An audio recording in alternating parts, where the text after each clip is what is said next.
ಸ್ನೇಹಿತರೆ, ಇವತ್ತು ನಾನು ಶುಂಠಿನ ಪೌಡ್ರ್ ಮಾಡಿ ಹೇಗೆ ವರ್ಷಾನುಗಟ್ಟಲೆ ಇಟ್ಕೋಬೋದು ಅನ್ನೋದನ್ನು ಹೇಳ್ಕೊಡ್ತೀನಿ.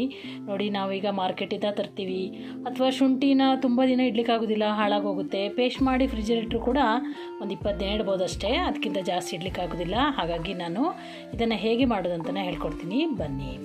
ನೋಡಿ ಸ್ನೇಹಿತರೆ, ನಾನು ಇದನ್ನು ಶುಂಠಿ ತೊಗೊಂಡಿದ್ದೀನಿ. ಶುಂಠಿ ಈಗ ಸಾಮಾನ್ಯ ಮನೇಲಿ ಜಾಸ್ತಿ ಇದ್ದಾಗ ಮಾಡ್ಕೋಬೋದು, ಅಥವಾ ಹೊರಗಡೆಯಿಂದ ಮಾರ್ಕೆಟಿಂದ ತಂದಾಗಲೂ ಕೂಡ ಮಾಡ್ಕೋಬೋದು. ನೋಡಿ, ಇದನ್ನು ನಾನು ರಾತ್ರೆಲ್ಲ ನೆನೆಹಾಕಿ, ಯಾಕಂದರೆ ಮಣ್ಣು ತುಂಬ ಇರುತ್ತೆ ಇದರಲ್ಲಿ, ಹಾಗಾಗಿ ಇದನ್ನು ನಾನು ಚೆನ್ನಾಗಿ ನೀರಲ್ಲಿ ನೆನೆಹಾಕಿ ಕ್ಲೀನ್ ಮಾಡಿ ಸಣ್ಣ ಸಣ್ಣ ಪೀಸ್ಗಳಾಗಿ ಮಾಡಿ ಇಟ್ಕೊಂಡಿದ್ದೀನಿ.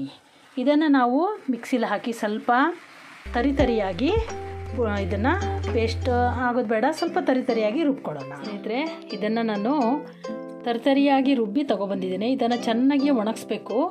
ಒಳ್ಳೆ ಬಿಸಿಲಲ್ಲಿ 2 ದಿನ ಚೆನ್ನಾಗಿ ಒಣಗಿಸ್ಕೊಂಡ್ರೆ ಇದು ರೆಡಿ ಆಗುತ್ತೆ. ಆಮೇಲೆ ನಾವು ಇದನ್ನು ಒಂದು ಮಿಕ್ಸಿಲಿ ಹಾಕಿ ಪುಡಿ ಮಾಡಿ ಇಟ್ಕೊಳ್ಬೋದು.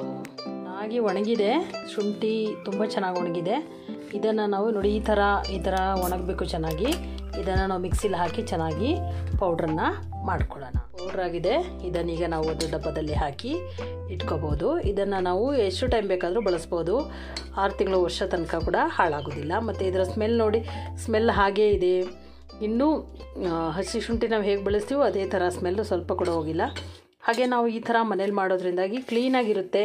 ನಾವು ಅವರೆಲ್ಲ ತುಂಬ ಮಣ್ಣಲ್ಲೇ ಬೆಳೆಯೋದ್ರಿಂದಾಗಿ ಇದರಲ್ಲಿ ತುಂಬ ಮಣ್ಣಿರುತ್ತೆ. ಹಾಗಾಗಿ ಎಲ್ಲ ಕ್ಲೀನ್ ಮಾಡಿ ನೀಟಾಗಿ ಮಾಡಿ ನಾವು ಇಟ್ಕೋಬೋದು ಸ್ನೇಹಿತರೆ.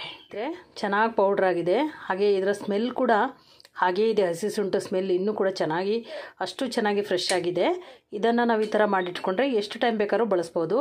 6 ತಿಂಗಳು ವರ್ಷ ತನಕ ಕೂಡ ನಾವು ಜಾಸ್ತಿ ಮಾಡಿಟ್ಕೊಂಡ್ರೆ ಬಳಸ್ಬೋದು. ಜಾಸ್ತಿ ಬಿಸಿಲಿರೋ ದಿನದಲ್ಲಿ ಇದನ್ನು ನಾವು ಮಾಡಬೇಕಾಗುತ್ತೆ. ಹಾಗೆ ಇದನ್ನು ಒಂದು ಡಬ್ಬದಲ್ಲಿ ಹಾಕಿಟ್ಕೊಂಡ್ರೆ ತುಂಬ ಚೆನ್ನಾಗಿ ಬಳಸ್ಕೋಬೋದು ಅಂತ ಹೇಳ್ತೀನಿ ಸ್ನೇಹಿತರೆ. ನಿಮಗೆ ಇದು ಇಷ್ಟ ಆದಲ್ಲಿ ಲೈಕ್ ಮಾಡಿ, ಶೇರ್ ಮಾಡಿ, ಹಾಗೂ ಸಬ್ಸ್ಕ್ರೈಬ್ ಮಾಡ್ಕೊಳ್ಳಿ ಸ್ನೇಹಿತರೆ. Thank you so much. Healthy food with Geetanjali.